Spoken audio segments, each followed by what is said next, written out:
चलिए आज फाइंड करते हैं zeros of the polynomial 2x² + 5x + 3 और वेरीफाई करते हैं relation between zeros and the coefficient. जो आपने रिलेशन पढ़े हैं ना, alpha plus beta is equal to -b/a and alpha into beta is equal to c/a, इन रिलेशंस को आपने वेरीफाई करना है। इस पॉलिनॉमियल की जगह आपको कोई भी पॉलिनॉमियल दिया जा सकता है और ये रिलेशन हमेशा हमेशा ट्रू ही आते हैं, कभी भी गलत नहीं होते। इसी वजह से ये हमारे लिए फॉर्मूला बन गए हैं कि किसी भी क्वाड्रेटिक पॉलिनॉमियल के ज़ीरोज़ का सम -b/a होता है और प्रोडक्ट c/a होता है। तो सबसे पहले निकालेंगे इस पॉलिनॉमियल के ज़ीरोज़, और ज़ीरोज़ निकालने के लिए हमें इसे पुट करना पड़ता है इक्वल टू ज़ीरो, क्योंकि आपको पता है ज़ीरो होते क्या हैं। Zero is the value of x for which polynomial becomes zero. Polynomial zero बन जाना चाहिए, इसलिए हम हमेशा पॉलिनॉमियल को इक्वल टू ज़ीरो रखते हैं और मिडिल टर्म स्प्लिटिंग से इसके ज़ीरोज़ निकालते हैं।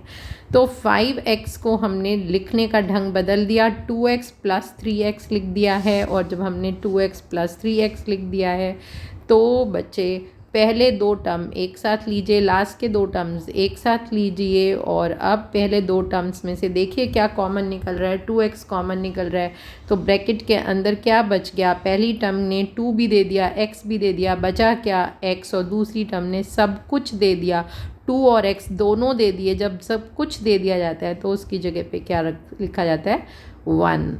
फिर प्लस जो साइन यहाँ है वही साइन कॉपी कीजिए, +3 दोनों टर्म्स के पास है तो 3 आपने कॉमन ले लिया। अब प्लस का साइन बाहर ले लिया गया है तो प्लस का साइन ही x के पास बचा और +1 बच गया, क्योंकि 3 ही आपने बाहर कॉमन निकाल लिया है।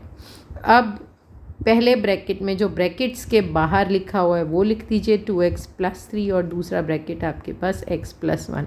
ये दो बन गए आपके फैक्टर ऑफ द पॉलिनॉमियल। अब दो फैक्टर्स का प्रोडक्ट आ रहा है ज़ीरो, तो जब दो चीज़ों का प्रोडक्ट ज़ीरो होता है तो उनमें से कोई एक ज़रूर ज़ीरो होती है। तो या तो आप कहेंगे पहला फैक्टर ज़ीरो है या आप कहेंगे दूसरा फैक्टर ज़ीरो है। तो अगर आप पहले फैक्टर को ज़ीरो के बराबर रखते हैं तो x की वैल्यू आती है -3/2। ट्रांसपोज कर दीजिए बाकी सबको, क्योंकि आप x की वैल्यू निकालना चाहते हैं इसलिए केवल x को इस तरफ रखिए, बाकी सारी चीज़ें ले जाइए दूसरी तरफ। तो x की वैल्यू आ गई, पहली वैल्यू आ गई -3/2, और x की दूसरी वैल्यू आ गई -1। पहली ज़ीरोज़ तो ये कहलाएंगे, x की वैल्यू को ही ज़ीरो ऑफ द पॉलिनॉमियल बोला जाता है और उसको डिनोट किया जाता है सिंबल अल्फ़ा और बीटा से। तो अल्फ़ा हमने दे दिया -3/2 को और बीटा नाम दे दिया हमने -1 को। अब चलते हैं रिलेशन वेरीफाई करने के लिए। तो क्या रिलेशन पढ़ा है आपने, पहला रिलेशन पढ़ा है सम ऑफ द रूट, यानी अल्फ़ा प्लस बीटा हमेशा -b/a के बराबर होता है। अल्फ़ा बीटा की वैल्यू आपके पास है, पुट कीजिए अल्फ़ा बीटा की वैल्यू, ऐड कीजिए इन्हें, एलसीएम लीजिए दो फ्रैक्शंस का। जब आप दो फ्रैक्शंस का एलसीएम लेते हैं तो डिनोमिनेटर बन गया 2, ऊपर आ गया -3 -2, तो ये हो गया -5/2। और अब ज़रा देखिए b क्या था, b आपके पास था 5। x के कोफिशिएंट को आप b कहते हैं, प्लस का 5, तो प्लस का 5, लेकिन फॉर्मूले में b के आगे माइनस लगाना है तो b की जगह आपने लिखा प्लस का 5, लेकिन फॉर्मूले का माइनस साइन यहाँ पर आ गया आपके पास। तो this is giving you -5/2 from both the side. When you are adding alpha and beta then also you are getting -5/2, and when you are putting the value of b and a -b/a you are getting -5/2. So from both the side you are getting the same answer, so we can say yes, they are equal. So hence this relation is verified. LHS and RHS both are equal. और अब आप करेंगे दूसरा relation verify.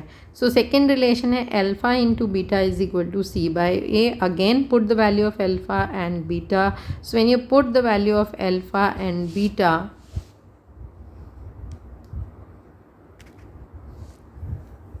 you will be getting -3/2 in place of alpha, beta की जगह आपने रखा -1। जब दोनों को मल्टीप्लाई करेंगे तो both negative science will be multiplied and you will be getting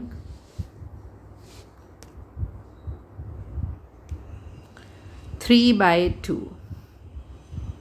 3/2 आपको मिल गया। और इस तरफ अगर आपने c की वैल्यू देखी तो c की वैल्यू क्या है आपके पास? c की वैल्यू आपके पास है प्लस का 3 और a क्या है 2, तो c/a। तो दोनों ही साइड से आपके पास आ रहा है इक्वल रिज़ल्ट। तो अगेन आप कह सकते हैं LHS is equal to RHS and hence verified.